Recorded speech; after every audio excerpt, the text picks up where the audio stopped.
ଦ୍ୱିତୀୟ କରନ୍ତେ ତାର 5:17 ମୁଁ ଆପଣମାନଙ୍କ ନିମନ୍ତେ ଅଧ୍ୟୟନ କରୁଅଛି। ଏଣୁ ଯଦି କେହି ଖ୍ରୀଷ୍ଟଙ୍କ ଠାରେ ଅଛି ତେବେ ସେ ନୂତନ ସୃଷ୍ଟି ହୋଇଅଛି, ପୁରାତନ ବିଷୟ ସବୁ ଲୋପ ପାଇଅଛି, ଦେଖ ନୂତନ ବିଷୟ ସବୁ ହୋଇଅଛି। এইଠାରେ ଆମେ ବାକ୍ୟ ଯୋଉଟା ଅଧ୍ୟୟନ କଲୁ, এইଠାରେ ଯେତେବେଳେ ଆମେ ଦେଖିବା ଦୁଇଟା ବିଷୟ ଦେଖିବା, କାଳ, ଦୁଇଟା କାଳ, ଗୋଟେ ହଉଛି ଅତୀତ ଆଉ ଗୋଟେ ହଉଛି ବର୍ତ୍ତମାନ। এই ଅତୀତ ଆଉ ବର୍ତ୍ତମାନକୁ ମୁଁ କିଛି ବିଷୟ ଆପଣମାନଙ୍କ ସମ୍ମୁଖ ରଖିବା ପାଇଁ ଚାହେଁ। ଏଣୁ ଯଦି କେହି ଖ୍ରୀଷ୍ଟଙ୍କ ଠାରେ ଅଛି, ଏଇଟା ଯେତେବେଳେ ବାକ୍ୟ ଆରମ୍ଭ ହଉଛି ଏଇଟା କଣ୍ଡିସନାଲ ବାକ୍ୟ, ଚୁକ୍ତି ମାନେ କଣ୍ଡିସନ ସହିତ ଲେଖା ହେଇଛି, ତେବେ ସେ ନୂତନ ସୃଷ୍ଟି ହୋଇଅଛି। ଏଇ ଯୋଉ ଶେଷ ଭାଗରେ ଲେଖା ହେଇଛି ପୁରାତନ ବିଷୟ ଲୋପ ପାଇଅଛି, ପୁରାତନ ଦ୍ୟାଟ ଇଜ ପାଷ୍ଟ, ଆଉ ଦେଖ ନୂତନ ବିଷୟ ସବୁ ହୋଇଅଛି ବର୍ତ୍ତମାନ। ଖ୍ରୀଷ୍ଟିଆନ ଜୀବନ ଆମେ ଯେତେବେଳେ ଦେଖିବା ଏହି ବାକ୍ୟ ଅନୁସାରେ ଆମର ପୁରାତନ ବିଷୟ ଆମମାନଙ୍କ ଜୀବନରେ ପୁନରାବୃତ୍ତି ନ ହେବା ଦରକାର। ପ୍ରଭୁଙ୍କୁ ବିଶ୍ୱାସ କରିବା ପୂର୍ବରୁ, ପ୍ରଭୁଙ୍କୁ ଜାଣିବା ପୂର୍ବରୁ, ଯୀଶୁକୁ ନିଜର ପରିତ୍ରାଣକର୍ତ୍ତା ଭାବରେ ଗ୍ରହଣ କରିବା ପୂର୍ବରୁ ଯୋଉଟା ପ୍ରଭୁଙ୍କ ବାକ୍ୟ ବିରୋଧରେ ଆମେ କାର୍ଯ୍ୟ କରୁଥିଲୁ, ପାପ କର୍ମରେ ଲିପ୍ତ ଥିଲୁ, ଆମମାନଙ୍କ ଜୀବନରେ ଯୋଉଟା ଈଶ୍ୱରଙ୍କର କ୍ୟାରେକ୍ଟର ବିରୁଦ୍ଧରେ, ସେଇ ସବୁ ଯେପରି ଦେଖାଯିବ ନାହିଁ ଆଉ ନୂତନ ଦେଖାଯିବ, ସେ ବିଷୟରେ ଏଠାରେ ପ୍ରେରିତ ପୌଲ କହୁଅଛନ୍ତି। ତେଣୁ ଆଜିର ବାକ୍ୟର ଶୀର୍ଷକ ହେବ ଆମମାନଙ୍କର ଅତୀତ ବନାମ ବର୍ତ୍ତମାନ। ଆସନ୍ତୁ ଖୋଲିବା ମୋ ସହିତ ଏଫେସୀୟ ତାର 5:8। କାରଣ ତୁମ୍ଭେମାନେ କାରଣ ପୂର୍ବେ ଅନ୍ଧକାର ସ୍ୱରୂପ ଥିଲ, କିନ୍ତୁ ଏବେ ପ୍ରଭୁଙ୍କ ସହଭାଗିତାରେ ଆଲୋକ ସ୍ୱରୂପ ହୋଇଅଛ। ଆଲୋକର ଧନ୍ୟବାଦ। ସନ୍ତାନଙ୍କ ପରି ଆଚରଣ କର। ଦେଖନ୍ତୁ ଏଇଠି ପାଷ୍ଟ ଆଉ ପ୍ରେଜେଣ୍ଟ ବି ଦେଖୁଛୁ। ଆମେ ପୂର୍ବେ ଅନ୍ଧକାର ସ୍ୱରୂପ ହେଉଥିଲୁ, କିନ୍ତୁ ଏଇଠି ଏକ୍ସପେକ୍ଟେସନ କରାଯାଏ, ଆଶା କରାଯାଏ ଯେ ଆମେ ଆଲୋକକୁ ସମାଜରେ ପ୍ରଦାନ କର। ତେଣୁ ତ ବାଇବଲ ଲେଖାଯାଏ ଆମମାନେ ଜଗତର ଜ୍ୟୋତି, ଆମମାନେ ଆଲୋକ। ମୁଁ ଅତି ସରଳ ଭାବରେ ଆଜିର ବାକ୍ୟ କହି ରଖିବା ପାଇଁ ଚାହେଁ। ପ୍ରିୟ ପ୍ରଭୁଙ୍କର ସନ୍ତାନ ସନ୍ତତି, ପ୍ରଭୁଙ୍କର ଦାସ ଦାସୀ, ଆମେ ପ୍ରଭୁଙ୍କର ନଥିଲୁ, ପ୍ରଭୁଙ୍କର ହେଇଛୁ। ପୂର୍ବେ ଆମେ ଅନ୍ଧକାର ରୂପ କାର୍ଯ୍ୟ କରୁଥିଲୁ, କିନ୍ତୁ ଆମଠୁ ଆଶା କରାଯାଏ ଯେ ଆମେ କିପରି ଭାବରେ ପ୍ରଭୁଙ୍କର ସେହି ଜ୍ୟୋତି ଜଗତରେ ପ୍ରକାଶ କର। ପ୍ରଶ୍ନ ଉଠେ ଆମେ ସେଇ ପୁରାତନ ବିଷୟ ଲୋପ ପାଇଛି ନା ନାହିଁ, ନା ସେହି ଅନ୍ଧକାର ପୁନରାବୃତ୍ତି ଆମମାନଙ୍କ ଜୀବନରେ ଦେଖାଯାଏ, ସେ ଅନ୍ଧକାର ରୂପ ବ୍ୟବହାର ଭାଷା କରାଯାଏ। ଆମେ ଯେତେବେଳେ ସେ ବାକ୍ୟ ଆମେ ପଢିଲୁ, ସେହି କରନ୍ତୀୟ ବାକ୍ୟ ଆମେ 5:17 ଯେତେବେଳେ ପଢିଲୁ, ସେଇଠାରେ ଆମେ ଦେଖିପାରୁଛୁ, ସେଇଠାରେ ଦେଖ ପୁରାତନ ସବୁ ଲୋପ ପାଇଅଛି, ନୂତନ ସୃଷ୍ଟି ହେଇଅଛି। କୋଉଥିରେ ଲୋପ ପାଇଅଛି ପୁରାତନ, କୋଉ କ୍ଷେତ୍ରରେ ପୁରାତନ ବିଷୟ ଲୋପ ପାଇଅଛି, ତାହା ହଉଛି ପ୍ରଶ୍ନ। ପୁରାତନ ଇନ ଦ ସେନ୍ସ ଆମର ଭାବନାରେ, ଆମମାନଙ୍କର ମନରେ ପୁରାତନ ବିଷୟ ଲୋପ ପାଇବା ଦରକାର। ଆଉ ଯୋଉଟା ଦେଖ ବୋଲି କୁହାଯାଉଛି, ସେଇ ଭାବନା କର୍ମରେ ପ୍ରକାଶ, କାର୍ଯ୍ୟକୁ ଲୋକମାନେ ଦେଖନ୍ତି, ଆମର ଭାଷାକୁ ଶୁଣନ୍ତି, ଆମମାନଙ୍କର କାର୍ଯ୍ୟକୁ ଦେଖନ୍ତି। ଆମମାନେ ଯେତେବେଳେ ପ୍ରଭୁଙ୍କ ପାଖକୁ ଆସୁ, ଆମେ ଆମମାନଙ୍କର ମନରେ ନୂତନୀକୃତ ହେବା ଦରକାର। କାରଣ ଯାହା ମନରେ ନୂତନୀକୃତ ହୁଏ, ତାହା ସେହି ମନ ଡିସାଇଡ କରି ଆମମାନଙ୍କ ପ୍ରତିଦିନରେ ସେହି ମନର ଭାବକୁ ଆମେ କାର୍ଯ୍ୟରେ ପ୍ରକାଶ କରିଥାଉ। ତେଣୁ ପ୍ରିୟ ପ୍ରଭୁଙ୍କର ସନ୍ତାନ ସନ୍ତତି, ଦାସ ଦାସୀ, ଆଜିର ବିଷୟ ମାନଙ୍କର ବିଷୟ ହଉଛି ଅତୀତ ବନାମ ବର୍ତ୍ତମାନ। এইଠାରେ ଯୋଉ ଦେଖୁଛୁ ଆମେ ଅନ୍ଧକାରରେ ଥିଲୁ, କିନ୍ତୁ ଆମେ ଆଲୋକ। ପାଷ୍ଟ ଆମର ଅନ୍ଧାର ଥିଲା, ବର୍ତ୍ତମାନ ଆମର ଜ୍ୟୋତି। ଲୋକମାନେ ଖାସ କରି ଯେତେ ଲୋକ ଆମେ ପ୍ରଭୁଙ୍କର ସେବା କରୁ, ବିଶେଷ କରି ଆମମାନଙ୍କଠୁ ଲୋକମାନଙ୍କର ଏକ୍ସପେକ୍ଟେସନ ରହିବ, ଆଶା ରହିବ, ଆମେ ଜ୍ୟୋତି, ପ୍ରଭୁଙ୍କର ଜ୍ୟୋତିକୁ ଲୋକ ସମାଜରେ ପ୍ରକାଶିତ କରିବା ଆବଶ୍ୟକ ରହିଅଛି। ଦ୍ୱିତୀୟ ବିଷୟ ସେଇ ଏଫେସୀୟ 2:2 ଯେତେବେଳେ ଆମେ ଦେଖିବା, 2:2 ଏହିପରି ଲେଖାଯାଏ, ଅର୍ଥାତ୍ ଏଫେସୀୟ ମଣ୍ଡଳୀରେ 2:2, ଅର୍ଥାତ୍ ଯେଉଁ ଆତ୍ମା ଏବେ ଅନାଜ୍ଞାବହ ସନ୍ତାନ ମାନଙ୍କ ଠାରେ କାର୍ଯ୍ୟ ସାଧନ କରୁଅଛି, ତାହା ଇଚ୍ଛା ଅନୁସାରେ ତୁମେମାନେ ମଧ୍ୟ ପୂର୍ବରେ ଆଚରଣ କରି ଅପରାଧ ଓ ପାପରେ ମୃତ ଥିଲ। ସେଇ ଅନାଜ୍ଞା ବହୁ ସନ୍ତାନ ମାନଙ୍କ ସହିତ ଆମମାନେ ସମସ୍ତ ମଧ୍ୟ ଏକ ସମୟରେ ଆମ ମାନଙ୍କର ଶାରୀରିକ ଅଭିଳାଷ ଅନୁସାରେ ଜୀବନ ଯାପନ କରି ସାଂସାରିକ ଓ ମାନସିକ କାମନା ପୂର୍ଣ୍ଣ କରୁଥିଲୁ। ପୁଣି ଅନ୍ୟମାନଙ୍କ ପରି ସୁଦ୍ଧା ସ୍ୱଭାବବଶତଃ କ୍ରୋଧରେ ପାତ୍ର ଥିଲୁ। ଏଇଟା ଦେଖନ୍ତୁ ଥିଲୁ କୋଉ କୋଉ କାର୍ଯ୍ୟ କରିକି ଆସୁଥିଲୁ। ଆଉ ମୁଁ ପଢି ଚାରିପଦ ଲେଖାଯାଏ, ମାତ୍ର ଏହିପରି ଅପରାଧରେ ମୃତ ହେଲେ ହେଁ ଦୟା ସାଗର ଯେ ଈଶ୍ୱର ସେ ଆମମାନଙ୍କୁ ଯେଉଁ ମହାପ୍ରେମରେ ପ୍ରେମ କଲେ ସେଥି ସକାଶେ ଆମମାନଙ୍କୁ ଖ୍ରୀଷ୍ଟଙ୍କ ସହିତ ସଜୀବ କରିଅଛନ୍ତି। ପ୍ରେଜେଣ୍ଟ ହଉଛି ସଜୀବ। ଆମେ ମୃତ ଥିଲୁ ପାପ କାର୍ଯ୍ୟ କରିକି, ଶୈତାନଙ୍କର ଅନ୍ଧକାର କାର୍ଯ୍ୟ କରିକି ଆମେ ମୃତ ଥିଲୁ। ବର୍ତ୍ତମାନ ଏକ୍ସପେକ୍ଟେସନ ହଉଛି ଜୀବିତ।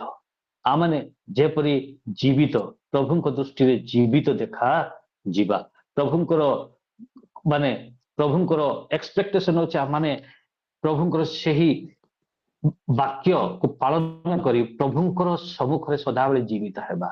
ପ୍ରକାଶିତ ଯେପରି ଲେଖାଯାଏ, ତୁମେ କହୁଛ ତୁମେ ଜୀବିତ ବୋଲି, ନା ନା ତୁମେ ଜୀବିତ ନୁହଁ, ତମେ ମୃତ।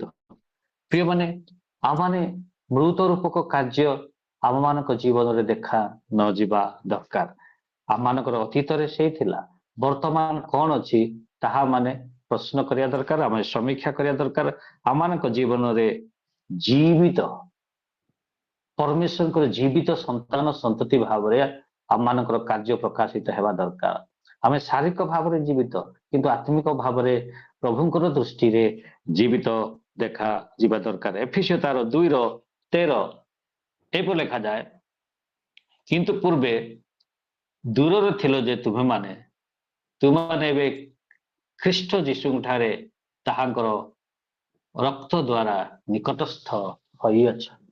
ପାଷ୍ଟ ବା ଅତୀତ ଆମେ ପ୍ରଭୁଙ୍କ ଠାରୁ ଦୂରରେ ଥିଲୁ, ଆଉ ପ୍ରଭୁ ଚାହାନ୍ତି ବର୍ତ୍ତମାନ ଆମେ ପ୍ରଭୁଙ୍କର ନିକଟବର୍ତ୍ତୀ ହଉ, ତାହାଙ୍କ ସହିତ ରହୁ।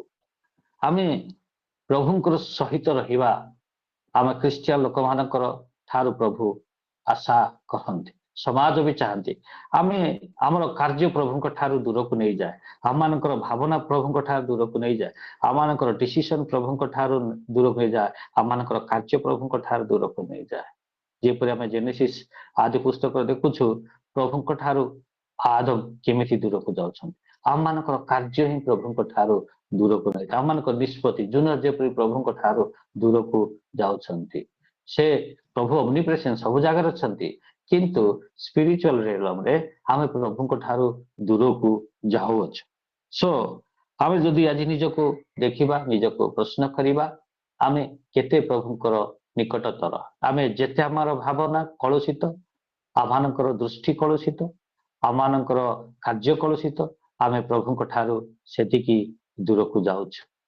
କିନ୍ତୁ ପ୍ରଭୁଙ୍କର ବାକ୍ୟ କୁହେ ଆମେ ଅତୀତରେ ପ୍ରଭୁଙ୍କ ଠାରୁ ଦୂରକୁ ଯାଇଥିଲୁ, କିନ୍ତୁ ପ୍ରେଜେଣ୍ଟରେ ଆମେ ପ୍ରଭୁଙ୍କର ନିକଟତର ହେବା ଦରକାର, ପ୍ରଭୁଙ୍କ ସହିତ ରହିବା ଦରକାର। ପ୍ରଭୁ ଯେତେବେଳେ ଜଗତରେ ଥିଲେ, ସେ ସେହି ନିକଟତର ହେବା ପାଇଁ ଆମେ ପ୍ରଭୁଙ୍କ ସହିତ ରହିବା ପାଇଁ ସେ ପ୍ରାର୍ଥନା କରୁଥିଲେ।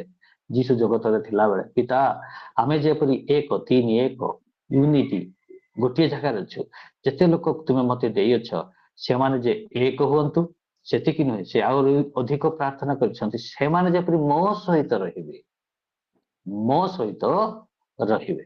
ତେଣୁ ଶିଷ୍ୟମାନଙ୍କୁ ସେ ଡାକିଲେ, ପ୍ରଭୁଙ୍କର ଦାସ ମାନଙ୍କୁ ସେ କହୁଅଛନ୍ତି, ସେ ଏଇଥିପାଇଁ ପୁଣି ସେମାନଙ୍କୁ ଆହ୍ୱାନ କଲେ ଯେପରି ସେମାନେ ତାହାଙ୍କ ସହିତ ରୁହନ୍ତି, ଯେପରି ସେମାନେ ତାହାଙ୍କ ସହିତ ରୁହନ୍ତି। ସୁସମାଚାର ପ୍ରଚାର କରିବା ପାଇଁ ଯେତେବେଳେ ପ୍ରଭୁଙ୍କର ଦାସ ମାନଙ୍କୁ ସେ ଆହ୍ୱାନ କଲେ, ସେଇଠାରେ ଗୋଟିଏ ଶବ୍ଦ ଲେଖାଇଛି, ଯେପରି ସେମାନେ ତାହାଙ୍କ ସହିତ ରୁହନ୍ତି। ସୁସମାଚାର ପ୍ରଚାର କରିବା ପାଇଁ ଏକ ବ୍ୟକ୍ତି ପ୍ରଭୁଙ୍କର ବାକ୍ୟ ପ୍ରଚାର କରିବା ପାଇଁ, ପ୍ରଭୁଙ୍କର ବାକ୍ୟ ଶିଖିବା ପାଇଁ ଲୋକମାନେ ବାଇବଲ ଟ୍ରେନିଂ ଯାଆନ୍ତି, ବହୁତ ଭଲ, ତାହା ହେବା ମଧ୍ୟ ଉଚିତ, ତାଲିମ ପ୍ରାପ୍ତ ହୁଅନ୍ତି। ମୁଁ 2 ଦିନ ଆଗରୁ ପ୍ରଭୁ ମତେ ଗୋଟେ ଥଟ୍ ଦେଉଥିଲେ ଯେ ଯେତେ ଲୋକ ବାଇବଲ ଟ୍ରେନିଂ ଯାଇନାହାନ୍ତି, ଯାଇପାରୁନାହାନ୍ତି, ସେମାନେ ବାଇବଲ ପାଖକୁ ଯାଆନ୍ତୁ, ପ୍ରଭୁଙ୍କ ପାଖକୁ ଯାଆନ୍ତୁ। ବାଇବଲ ଟ୍ରେନିଂରେ ଆମେ ଜଗତର ମନୁଷ୍ୟ ଠାରୁ ପ୍ରଭୁଙ୍କର ଜ୍ଞାନ ବୁଦ୍ଧି ପବିତ୍ର ଆତ୍ମାଙ୍କର ଅଭିଷେକ ପାଇଥିବା ଲୋକଙ୍କ ଠାରୁ ଆମେ ଶିକ୍ଷା ପ୍ରାପ୍ତ ହଉଛୁ। ଯେଉଁମାନେ ବାଇବଲ ଟ୍ରେନିଂ ଯାଉନାହାନ୍ତି ସେମାନେ ବାଇବଲ ପାଖକୁ ଯାଆନ୍ତୁ, जोटे कि ट्रेन रहउछंती पवित्र आत्मा परमेश्वर। जो पवित्र आत्मा परमेश्वर जगत रे जते भी बाइबल ट्रेनिंग बा तालीम देवा व्यक्ति मानक ट्रेन करती से ही परमेश्वर बाइबल रो शिक्षक अटे। प्रिय प्रभु लोक जिते लोक आम उपस्थित होउछु एई दिन मानक प्रभु मते से दिन एक बहुत माने सत्य निगूढ़ वाक्य से मते से दिन प्रकाश कले मु भाई मान को शेयर करथिली। अनेक हमर भाई माने बाइबल ट्रेनिंग जाई नाहंती, से माने निजो को छोट बोली भाबुथिबे, से माने बाइबल जानि न बोली भाबुथिबे, से माने बाइबल ट्रेनिंग कॉलेज को न जानतु, कौन सी स्थान को न जानतु, से माने बाइबल पाख को जानतु। तेणु जीशु कहले जेते लोक को से आह्वान कले से जे से माने जेपरि तांको ठारे रहिबे। प्रत्येक प्रभुंकर लोक माने जो माने बाइबल रे रहिबे से मानकर शिक्षक पवित्र आत्मा परमेश्वर हेबे। से मानकर शिक्षक निजे परमेश्वर हेबे, से प्रोफेसर से मानकर हेबे, से the head of the department हेबे, से सेट प्रिंसिपल हेबे, से मानको शिखेबे। मु कोन कहि रखा पाई चाहे आमे प्रभु को ठारे दूर रे थिलु दिने आजी आमे प्रभु को पाखो को जीवा। आमे जेते सेवा करूछु, जेते आमे माने बाइबल तालीम प्राप्त करी सेवा करिछु किबा तालीम प्राप्त न सेवा करूछु, आम समस्त को प्रभु को पाखो को जीवा को पड़िबो। एइटा बाइबल कॉलेज ठारू बाइबल होची सबु बड़ कॉलेज, सबु ठारू बड़ कॉलेज जो ठारू पवित्र आत्मा त्रिएक परमेश्वर शिक्षक तो करंती, शिक्षा दियंती। तेणु आज निजको प्रश्न करिबा how far I am with God, मु केते दूर प्रभु को ठारे अछि ना I am close with God, प्रभु को सहित उपस्थित बा प्रभु को निकटतर छै अछि। आ गोटे वाक्य पढिबा में टाइटस तीतस 3:3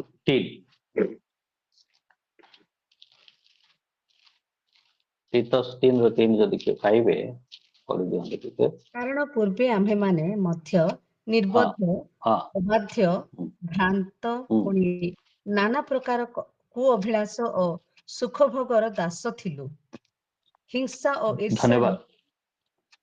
पढते ईर्ष्या और हिंसा रे कालक्षेपण करुथिलु आ घृणार पात्र होई परस्पर को घृणा करुथिलु। एई सब वाक्य को मु एक्सप्लेनेशन करू नाही। आमे एई सब वाक्य हमମାନଙ୍କ जीवन रे देखा जाउथिला प्रभु को पाखो को आसीबा पूर्व, किंतु वर्तमान पास्ट अतीत एमती थिला, किंतु वर्तमान हमको कोन एक्सपेक्ट करा जाए एई सब वाक्य हमମାନଙ୍କ जीवन रे प्रतिफलित न हेबा पाए।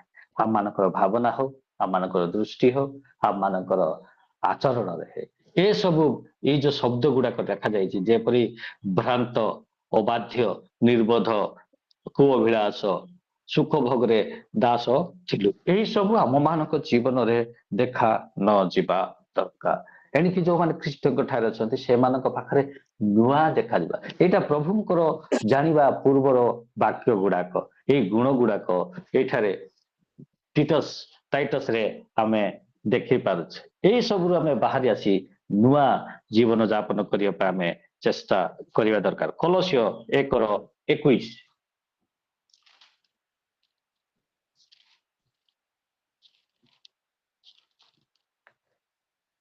कलोसियो 1:21 रे एपर लिखा जाय, मु आपण मानक पय पढि देउछि। आ पूर्वे दुष्कर्म करी तुमाने ईश्वरक ठारू पृथक ओ मनरे ताहांकर शत्रु थिला। पूर्वरे यही सब गुण आम मानक जीवन रे थिला। आज आमे समीक्षा करिबा मु पूर्वरे ए गुण गुड़ाक मो पाखरे जदि थिला ताहा कोन एबे भी मो पाखरे अछि ताहा आशा करा जाय ना। कारण जो माने नूतन सृष्टि होइछथि से मानक जीवन रे नूतन विषय देखा दिबा दरकार। देखो पुरातन लोप पाइछि बोली, लोप पाइबा माने मु एमिति भाबे किछि समय जदि आमे कुहुड़ी देखुछु केइटा समय परे से कुहुड़ी हमर दृष्टि रु लोप पाए जाए आ सेटा देखा जाए नाही। आ किछि नुआ कुहुड़ी बदल रे सूर्य किरण देखा जाए। एक्जेक्टली प्रभुंकर आशा मानक जीवन रे प्रभु को पाखक आसिला परे आम मानकर भावना आम मानकर मन नूतनीकृत हेबा दरकार। जेमति वाक्य लिखा जाए तुमे शारीरिक मना हो नले आत्मिक मना हो, आम मानकर मन आत्मिक मना हेबा दरकार। देखंतु आमे जगत रे अछु, आमे दुईटा नेचर रे तयारी अछु। बाइबल कहे आमे प्रभुंकर कैरेक्टर बा एसेंस ताहांकर उत्तम गुण रे आमे तैयारी हेइछु मीनवाइल आम माने तैयारी हेइछु से अबादमଙ୍କ द्वारा आमानक जीवन रे से खराब कैरेक्टर गुण भी रही अछि ईर्षा अहंकार घृणा पाप मंदता कामुकता ए सब विषय आमानक शरीर रे ही अछि किंतु जेतले आमे प्रभुଙ୍କ पाखକୁ आसुअछु सेही सब लोप पाइबा दरकार कुहुडी जेपरि उभेई जाए आमानकर सेही कुहुडी जेपरि उभेई जाए आखिरु देखा जाए नै एक्जेक्टली सेही परि आमानकर मन जेतले नूतनीकृत हुए मन जेपरि प्रभुଙ୍କର गुण को कब्जा करे सेतेले आमे नूतनीकृत हेई थाउ एठारे आमे देखुछु आमानकर जो पूर्व रे दुष्कर्म आमानकर कर्म खराब थिला ताहा एबे आशा न करे माने प्रभु एक्सपेक्ट करंती ने आम ठारे नूतन हो आमे प्रभुଙ୍କର गुण को बजै रखु एटा प्रभुଙ୍କର इच्छा अटे मो सहित पढ़िबा प्रथम पीतर तार 2:10 प्रथम पीतर 2:10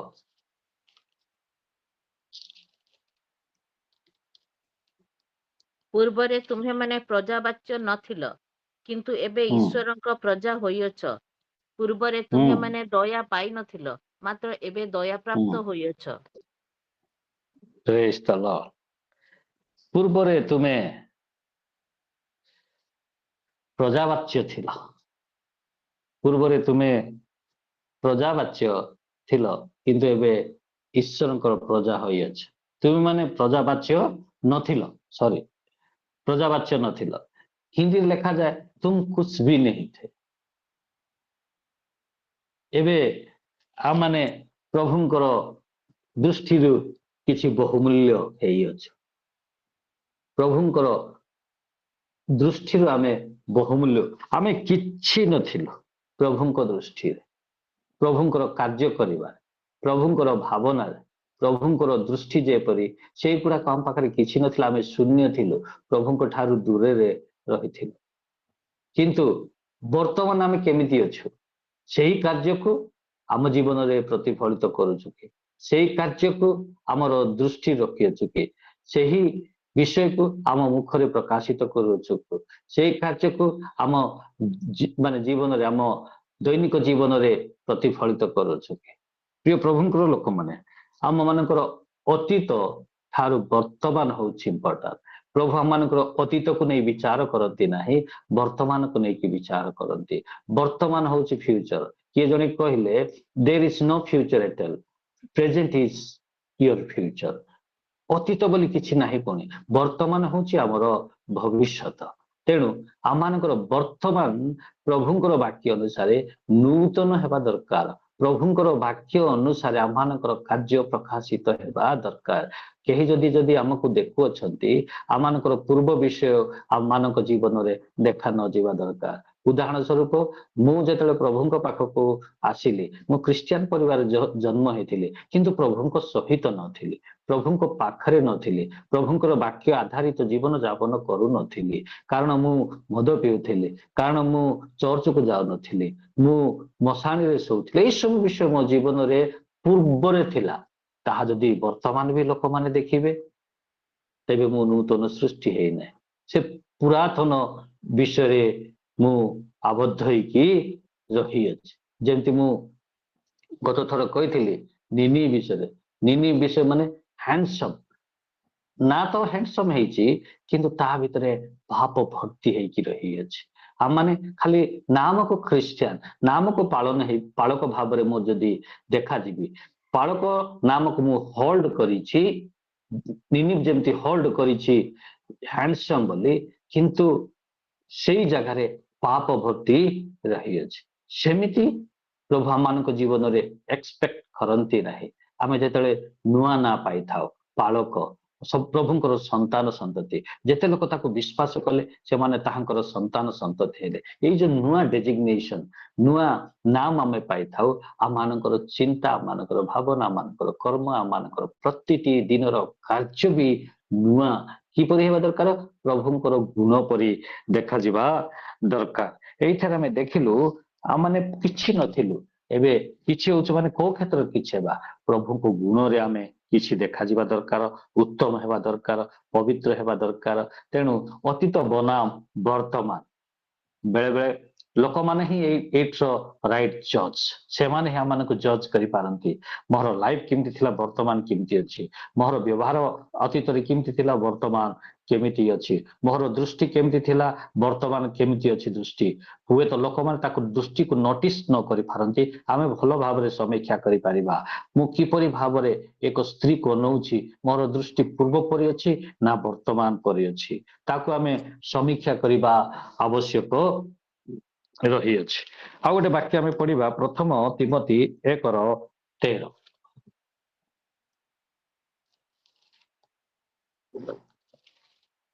କେମିତି ପାଇଲେ ଯଦି ପଢିଦେବେ। ପ୍ରଥମ ତିମୋଥୀ 1:13 ପଦ। ଆଜ୍ଞା। ଯଦ୍ୟପି ମୁଁ ପୂର୍ବେ ନିନ୍ଦକ, ତାଡ଼ନାକାରୀ ଓ ଅତ୍ୟାଚାରୀ ଥିଲି, କିନ୍ତୁ ମୁଁ ଆଜ୍ଞା। ଅବିଶ୍ୱାସ ହେତୁ ଅଜ୍ଞାନପଣରେ ତାହା କରିଥିଲି ବୋଲି ଦୟା ପ୍ରାପ୍ତ ହେଲି। ଆମେନ୍। ଅଜ୍ଞାନପଣରେ ସବୁ କରୁଥିଲି, କାହିଁକି ମୁଁ ଅନ୍ଧକାର ଥିଲି, କିନ୍ତୁ ଦୟା ପ୍ରାପ୍ତ ହେଲି। ମୁଁ ପ୍ରଭୁଙ୍କ ପାଖକୁ ଆସିଲା ପରେ ଦୟାର ସାଗର ମତେ ଦୟା କଲେ, ଆଉ ସେଇ ସବୁ ଆଉ ମୋ ପାଖରେ ନାହିଁ କହିବା ଅର୍ଥ ସେ କହୁଛନ୍ତି। ପ୍ରିୟମାନେ, ଆମେ ବେଳେ ବେଳେ ଗୋଟେ ଶବ୍ଦ ୟୁଜ୍ କରିଥାଉ, ମୋର ପୁରୁଣା ଗୁଣ ଦେଖେଇବି କି, ପାଳକ ମାନେ ଏ ଶବ୍ଦ ୟୁଜ୍ କରନ୍ତି, ପାଳକ ଗୁଡାକ। ଆଉ ଯୋଉମାନେ ମଣ୍ଡଳୀର ଅତି ମାନେ ଆତ୍ମିକତା ପ୍ରକାଶିତ କରନ୍ତି, ସେମାନେ ମତେ ଏଇ ଶବ୍ଦ ୟୁଜ୍ କରନ୍ତି, ମୋର ପୁରୁଣା ଗୁଣ କାଢିବି କି, ଦେଖିବି କି। ଆଜି ଆମେ ତାକୁ ସାଇତି କରି ଟ୍ରଙ୍କରେ ରଖିଛୁ, ମାନେ ସିଲ୍ କରି ରଖିଅଛୁ, ବେଳେ ବେଳେ ୟୁଜ୍ କରିବା ପାଇଁ ତାକୁ ଆମେ ରଖିଅଛୁ। ଦାଉଦ ଯେପରି କହନ୍ତି, ପ୍ରଭୁ ତୁମରି ବାକ୍ୟକୁ ମୁଁ ସଞ୍ଚୟ କରି ରଖିଛି, ଯେପରି ପାପ କରିବି ନାହିଁ ବୋଲି ସେଇଠି ଲେଖା ହେଇଛି। ଏ ବାବୁ କହୁଛି, ମୁଁ ସେଗୁଣା କେବେ ମଧ୍ୟ ସଞ୍ଚୟ କରି ରଖିଛି, ଦେଖିବ କି ମୁଁ କାଢିବି କି ବୋଲି। ନା, ଆମ ଜୀବନରେ ସେଇଗୁଡାକ ମୃତ ହେବା ଦରକାର, ସଞ୍ଚିତ କରି ରଖା ହେବା ନାହିଁ। ପାପକୁ ଆମେ ସଞ୍ଚିତ କରି ରଖିବା ଉଚିତ ନୁହେଁ, ରାଧେ ସେଇ ପାପ ଗୁଡାକ ଆମେ ମୃତ। ଯେମିତି ପೌଲ କହନ୍ତି, ମୁଁ ମୃତ, ମୁଁ ଜୀବିତ ନୁହଁ।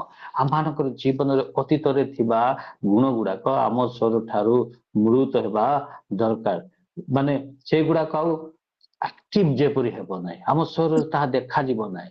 ଆମେ ଆଉ କହିବା ନାହିଁ, ଦେଖିବ ମୋର ପୁରୁଣା ଗୁଣ ଦେଖିବ କି, ମତେ ଜାଣିନ ବୋଲି ଆମେ କେତେଟା ଶବ୍ଦ ୟୁଜ୍ କରୁ।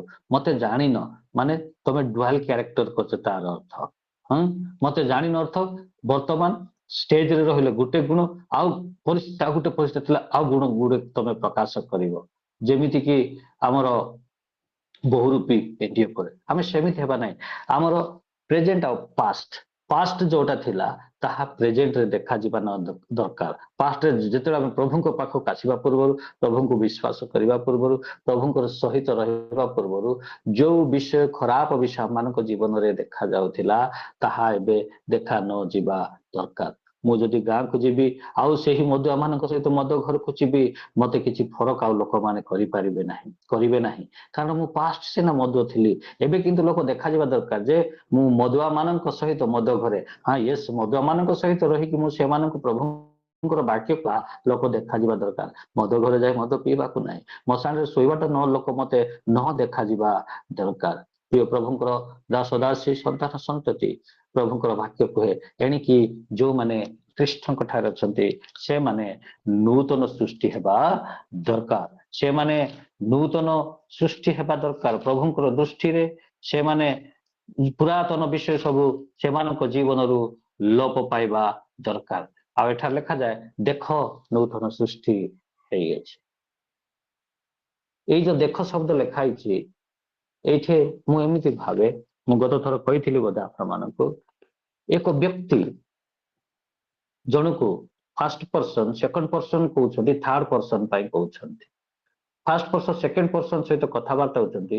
ଭାଇ ଏ କହୁଛନ୍ତି ବି କୁ ସି ବିଷୟରେ, ବି କୁ କହୁଛନ୍ତି, ଭାଇ ବି ତମେ ସେଇ ସି କୁ ଦେଖ, ସି ପାଖରେ ଯୋଉ ପୁରାତନ ଥିଲା ତାହା ଆଉ ଦେଖାଯାଉ ନାହିଁ, କିଛି ନୂଆ ଦେଖାଯାଉଛି।